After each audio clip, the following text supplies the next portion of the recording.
ఈరోజు ఇక్కడికి వచ్చినప్పుడు చాలామంది మాట్లాడారు. కార్తికేయ అయితే నెదర్లాండ్స్ నుంచి, నేను ఆ రోజు విదేశ విద్య ప్రారంభిస్తే అప్పుడు ఒక 10 లక్షల రూపాయలు ఇస్తే అది గుర్తుపెట్టుకొని మళ్ళీ సమాజానికి ఏ విధంగా తిరిగి ఇవ్వాలి అని ఈరోజు ఇక్కడికి వచ్చి వారికి తగిన విధంగా చేయడానికి అంకితమయ్యారు. నేను కూడా సుదీర్ఘమైన రాజకీయంలో మీరందరూ గుర్తుపెట్టుకోవాల్సిన అనేక కార్యక్రమాలు చేశాను. ఇక్కడ నేను చేసిన పనంతా మీరు ఒకసారి గుర్తుపెట్టుకోవాల్సింది, అందరినీ భాగస్వాములు చేసి ఒక పక్కన శక్తి ఉండే వ్యక్తులందరినీ కూడా తీసుకుని మీరు కూడా సహాయం చేసే విధంగా మనం ముందుకు పోయాం. పేదరిక నిర్మూలన అనేది కొత్త కాదు. సమాజమే దేవాలయం, ప్రజలే దేవుళ్ళని చెప్పినటువంటి వ్యక్తి నందమూరి తారక రామారావు గారు అని చెప్పి నేను మీకు తెలియజేస్తున్నా.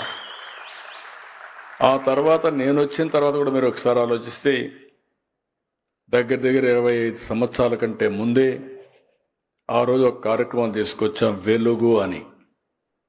ఆ వెలుగు కార్యక్రమం యొక్క ముఖ్యమైన ఉద్దేశం పేదరిక నిర్మూలన. అలాంటి అనేక కార్యక్రమాలు తీసుకొని మనం ముందుకు పోయాం. ఈ దేశంలో ఇంకొక పక్క మీరు గుర్తుపెట్టుకోవాల్సిన అవసరం ఉంది. పేదవాళ్ల కోసం, కష్టపడేదాని కోసం చాలామంది శ్రమ చేశారు. ఇటీవల కాలంలో వ్యాపారస్తులను కూడా తిరిగి సమాజానికి ఇవ్వడం కోసం సిఎస్ఆర్ కూడా తీసుకొచ్చారు, కార్పొరేట్ సోషల్ రెస్పాన్సిబిలిటీ తీసుకొచ్చారు. మీరు సంపాదించే డబ్బుల్లో 2% తక్కువ కాకుండా సమాజం కోసం సేవా కార్యక్రమాలు చేయాలని కూడా తీసుకొచ్చారు.